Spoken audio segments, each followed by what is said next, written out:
In Laramie, Wyoming Territory, I met a square-jawed sheriff named Will Harper and his slack-jawed deputy named Clem. I also lost $20.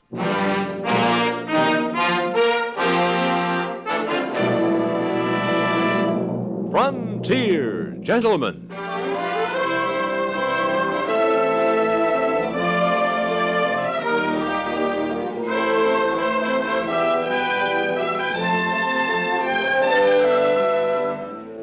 Herewith an Englishman's account of life and death in the West.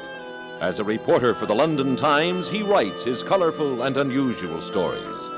But as a man with a gun, he lives and becomes a part of the violent years in the new territories. Now, starring John Daner, this is the story of JB Kendall, Frontier Gentleman.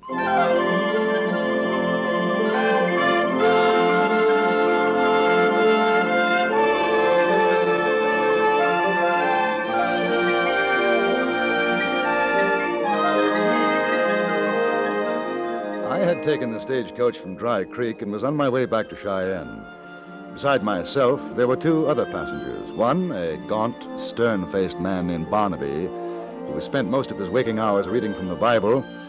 The other, Thad Clark, a miner who, having made a modest fortune, was on his way to his home in Illinois. It was late afternoon, the stage lurching along the well-worn road a few miles to the west of Laramie. I tell you, fellas, I'm going to order me a dozen fresh eggs and all the fancy fluff duffs they got in the best eating place in Laramie. A man should not be a slave to his stomach. Well, that ain't exactly I'm a slave, Mr. Barnaby. But I sure won't mind pampering it for a while. If you'd eaten as much jerky and drunk as much brown gargle as I have, you'd go along with me. I'd go along, Mr. Clark. Once for 2 months, I had to live on nothing but dried fish and rice. It was in India. A heathen land. I got a hankering to do some traveling. Might be I'll take a trip out there, China, India. I got me enough gold dust in that little box to do a lot of things like that. The love of money is the root of all evil. Well, if it is, I'm sure going to find out when we hit land. What is it? What's the matter? Riders blocking the road. Now, don't get scared, folks. Just a hold up. Hold up. If you got guns, keep them where they are. There's too many of them to put up a fight. My gold. Listen, I worked 3 years for that. Let's shoot it out. What do you say, Kendall? You got a gun. Look out the window. 5, 6 of them. Odds are against us, I'm afraid.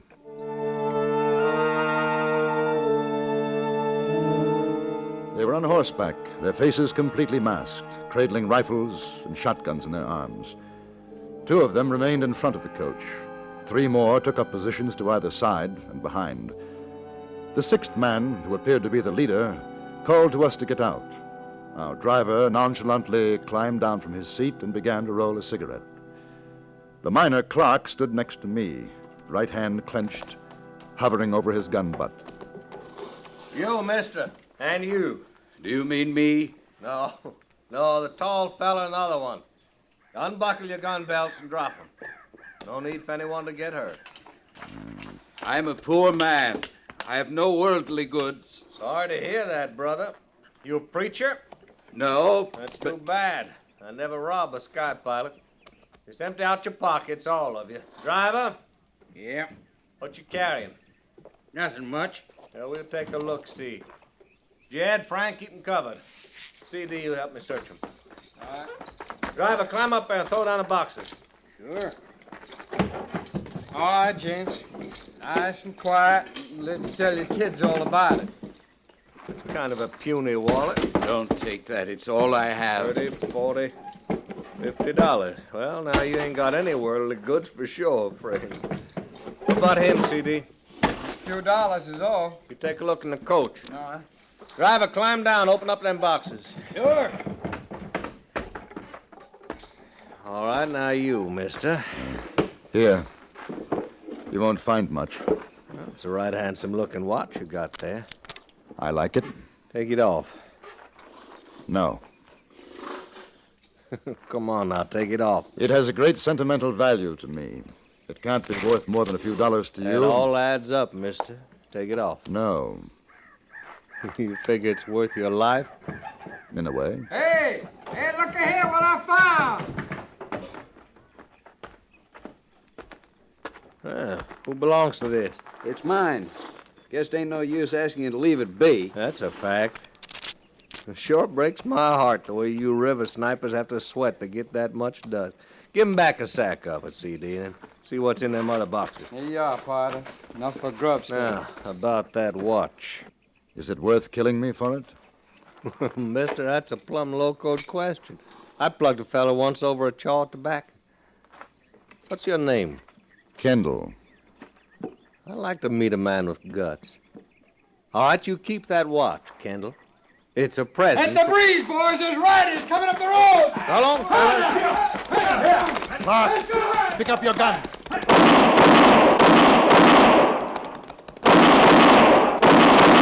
Hey, you got one! You got him!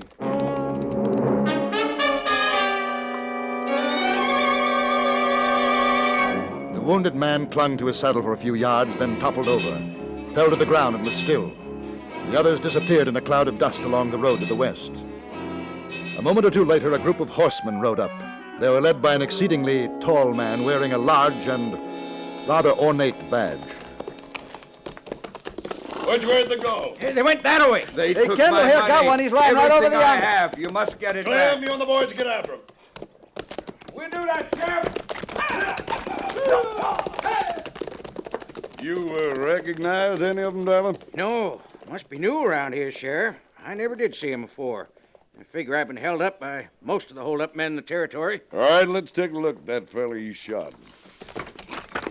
Lucky for you gents we came along. Very lucky. Sure hope your boys catch up with him. Don't worry, we'll get him.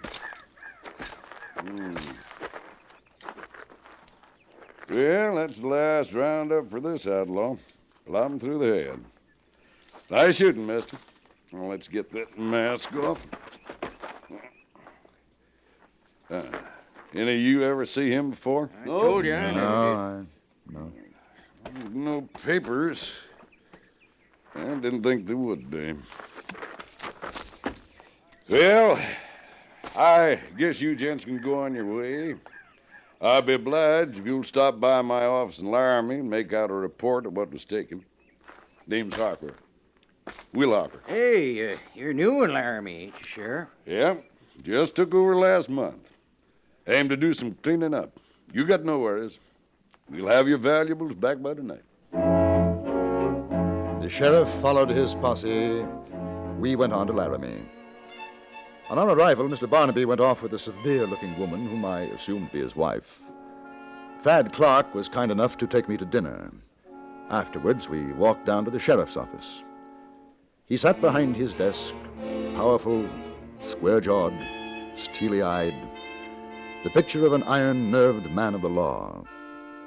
At a smaller desk, his discreet deputy was filling out some papers. Harper looked up as we came in, nodded briskly. Evening, gents. Sit down, sit down. Clem, fetch another chair.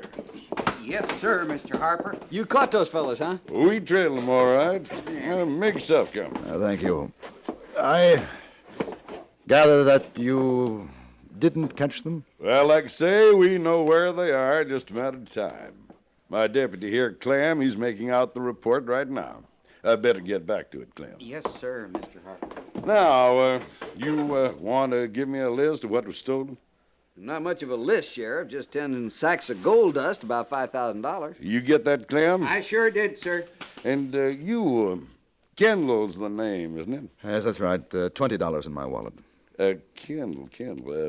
Say, aren't you that English newspaper fellow I heard about back in Cheyenne? I'm an English newspaper man, yes. Well, I'm proud, mighty proud.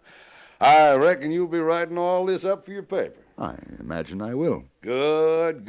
And you'll get a chance to see how we take care of bad men in Laramie. Things are going to be different around here.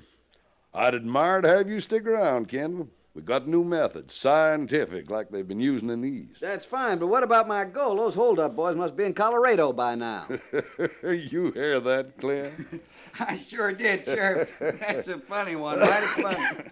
I'll tell you where they are, gents. Right this minute, I can put my finger on them. But I'm going to wait for morning. They're holed up in the Centennial Mine diggings about 30 miles west of here. That's where we traveled them, isn't it, Clem? That's the place, sir. We got 4 men watching right this minute. Kendall, how'd you like to ride out with me in the morning and watch us pull in a bunch of outlaws? It'd be very interesting, Sheriff. Oh, this'll be just about the most important story you've ever written. And I'll be glad to help you make your name, Kendall. Well, that's awfully kind of you. Sheriff! Sheriff! I seen one of them. Maybe 2, maybe all of them. Now, easy, partner. Easy. I tell you, they're down at Lazy Kate's saloon. Them same fellers did the hold-up this afternoon. No. Driver, it can't be. We know where they are. We sure do, mister. Up in Centennial. And they came back to Laramie. I recognize the voices. Now, voices can fool you, take my word. We got 'em boxed in 30 miles west. It's them. I swear I can pick them out even without the masks. Do you think it might be an idea to go down and have a look, Sheriff? Just in case? Man's an almighty fool not to follow lead. You want I should take the scatter guns, Mr. Harper? Don't see there'll be a need, Clem. If it's them, which I know it isn't, the old peacemakers will do our talking. Yes, sir. Driver, you come and point out your suspects. Clark, you better stay put. All right with me. Just get that gold dust back. That's all I want. Say, I'd rather like to come along, too, if you don't mind, Sheriff. You may be a greenhorn, Kendall, but you got guts. Let's go.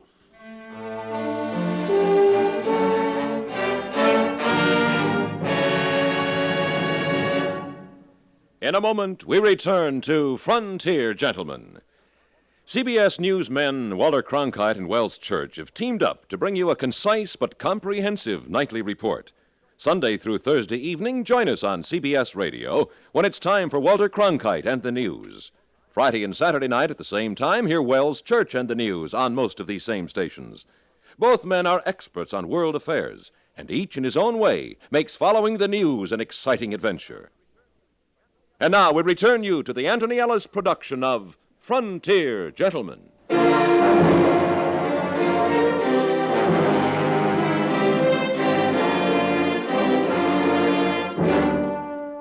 For the second time that day, I had been apprised of the fact that my guts were organs of some consequence, once by an outlaw who had stolen my wallet and its contents, and again by an outsized sheriff who wore a diamond-studded badge and carried 2 tremendous guns low on his hips.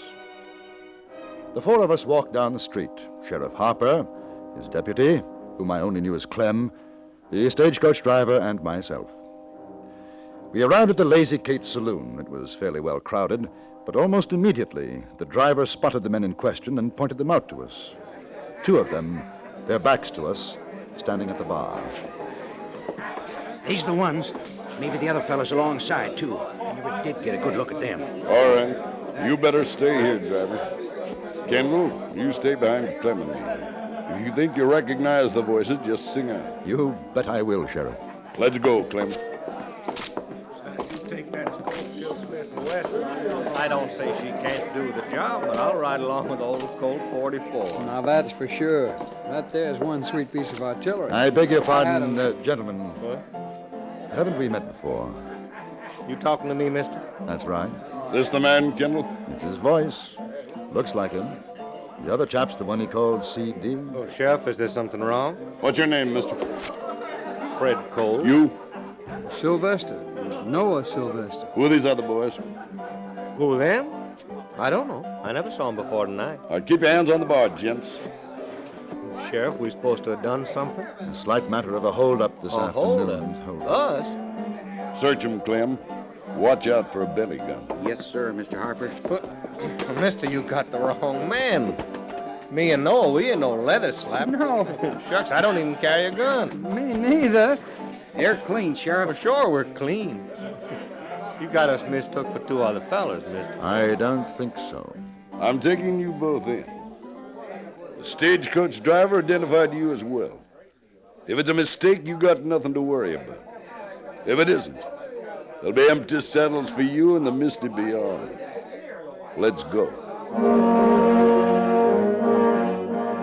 We took them back to the sheriff's office, and they were locked up, protesting rather mildly and seemingly quite unworried. I could see that their manner had a profound effect on Harper. He must have felt that in my eyes his reputation was at stake. Unequivocally, he had stated that the hold-up men were trapped 30 miles away in the mine shafts of Centennial. Now, 3 of the victims had identified the ringleaders under his very nose in Laramie. He must have found it rather awkward, because after an hour or so of questioning, he faced Clark, the driver, and me, and said, Gentlemen, I've questioned those boys in there for better than an hour. I reckon I know men as well as the next man, maybe some better. And I'll say here and now that those fellas are innocent. They're not. Sheriff, Listen, they I got know those you voices buffalo. anywhere. I know how you feel, but in the morning when we bring the outlaws in, you'll thank me. And you won't have it on your conscience that 2 innocent cowpunchers were unjustly locked up. in other words, you're going to release these men? Well, that's about the size of it, Kendall. In spite of the fact that all 3 of us know their voices, we couldn't all be wrong. Even so, you're going to let them go? Well, now, Kendall, this is a matter of law. They got nothing on them, shows they took any of your valuables. You identify a voice, but not a face, and that isn't going to stand up in court. Besides, there isn't much I don't know when it comes to following signs. That sure is so. Sheriff used to be a scout for Colonel Custer. Those hold-up men never double back to Laramie. You can take my word for it. Would there be any harm in holding these chaps at least until you bring in the others in the morning? Well, At least on suspicion. Kendall, I wouldn't want you writing in your paper that the sheriff of Laramie took the law in his own hands. I've got a mighty big job to do in this town, mighty big. You're worrying about your job in his newspaper. I'm worrying about my $5,000 they robbed off me. Well, I guess I could hold them till morning. I could do that. That's all we want. You know, ever since I seen that big fella without his mask, I got a feeling. What sort of a feeling, driver? Incidentally, what is your name? Driver? Elwood driver. Kind of gets you, don't it? Me being a stagecoach driver and all. Driver! Well, anyways, about that feller, I keep thinking maybe I seen him somewhere. Where? I don't know. Sheriff. Yeah? What do you want, Cole? Me and Sylvester, we was wondering, how about some grub? Sure. Clem, go across the eatery and get them to rustle up some grub for the boys. Sure will, Mr. Harper. I guess I'll check in at a hotel and get some shut-eye. You can share my room if you want, Kendall. Well, thank you. As a matter of fact, I was... Sheriff. Yeah? Well, me and Sylvester, we just thought of something. Maybe we can prove that we ain't the fellers you're looking for.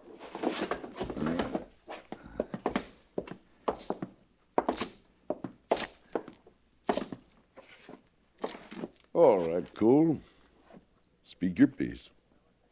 Well, now, these fellas, they say they was held up about 10 miles outside of Laramie. That's right. And what time? 6-ish? Yeah, what I tell you, Fred. Yeah.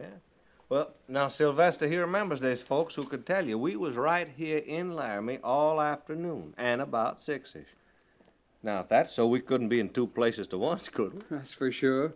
Now, that's for sure. You'll have to admit that, Sheriff. Well, who are your witnesses, boys? 3 fellas down to the Sherman Hotel. We was playing billiards, drinking beer with them. I don't recollect their last names. See, there was a Jim... Jim Hankers. Jim Hankers that Hankers, was, yeah. and then Zach. And Zach and a brother of his, Jake. That's right. You go ask for them, Sheriff. They'll tell you. Well, you'll find I'm a fair man, boys. If you're telling the truth, I'll be fair with you. I knew you'd give us a square deal, Sheriff. It's quite convenient, isn't it? What? Those 3 witnesses popping up. Might be so, Kendall. Man's innocent till proved guilty. That's the law. Yeah, but there was 6 of them in the holdup. Kendall plugged 1. That leaves 5. 2 you got in there, the other 3 down the Sherman Hotel. My thoughts exactly. You just saying that 5 outlaws doubled back on me? You reckon I lost the trail of 5 men? You reckon they'd all be fool enough to come into Laramie after a daylight holdup? They might be smart enough to. Mr. Kendall, that's a mighty big paper you write for. And I guess you do a real fine job. But you're no lawman. It's not I've been patient with you, gents, because I felt sorry for you. But I'm the sheriff of Laramie, and from here on in, I'm going to have to run things my way. Sheriff, it's... No, Soon as Clem gets back, I'm walking down to this Sherman. If I find those boys that Cole and Sylvester say they were with this afternoon, that's all I need to know. You'll free them? That's what I aim to do. was useless to argue with him. A few minutes later, his deputy Clem returned, and Sheriff Harper strode manfully out of his office. Driver and Clark left a moment afterward as they were beaten men and were going to the nearest saloon to get drunk. I decided to stay. I had to see what I knew was going to happen. A half an hour later, he came back. One look at the smile on his face told me all I needed to know. Clem, unlock the cell. Yes, sir, Mr. Harper. Why, you found them? Yeah? Well, just as a matter of curiosity, Sheriff, if they were lying, would you have known it? Yeah, I'd know it. That's why I'm sheriff. Come on out, boys. You found them, huh, Sheriff? And they told you where we was. I owe you gents an apology. Oh, nah, that ain't necessary, Sheriff. You was only doing your duty. Well, it's mighty large of you to take it that way. Fred, I guess we'll be on our way, huh? Yeah. Oh, say, Mr. Kendall, that there's a right handsome watch you're wearing, Mr. Kendall. But I don't suppose you'd want to part with it. Well, so long. Real nice knowing you, Sheriff. Yeah, so long, Sheriff. So long, Yeah. Clem. So long. He's the same one. It's I tell you, all Sheriff. right, Kendall. Now, wait a minute, You Sheriff. He take is it the- easy. he's the- It's all Mr. right. Harper. Mr. Harper? You know, I was just looking through these wanted posters that come in the morning mail. Yeah? Now there's one picture here. The fella's got a kind of familiar face. Here, you see? Yeah. Jesse James, $5,000 reward for the capture of dead or alive. Sheriff, Kendall, I remember where I seen that fella. He's Jesse James. That's who, Jesse James. But you hear what I'm saying? Jesse James. Jesse James? Mr. James just left, Sheriff. I don't think he'll be back.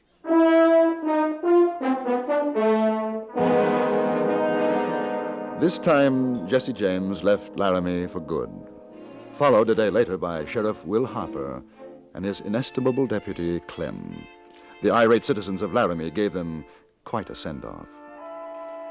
As to how I recovered my $20 and Thad Clark at least a part of his gold is a story I shall telegraph next week.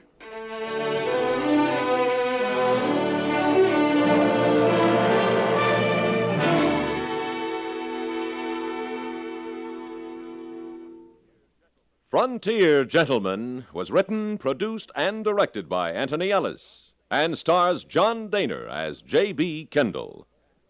Featured in the cast were Ted DeCorsia, Harry Bartell, Lawrence Dobkin, Jack Moyles, Vic Perrin, and Stacey Harris.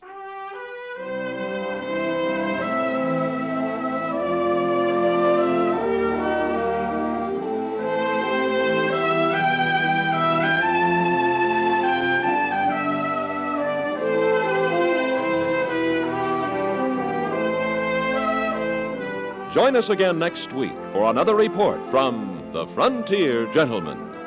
Bud Sewell speaking.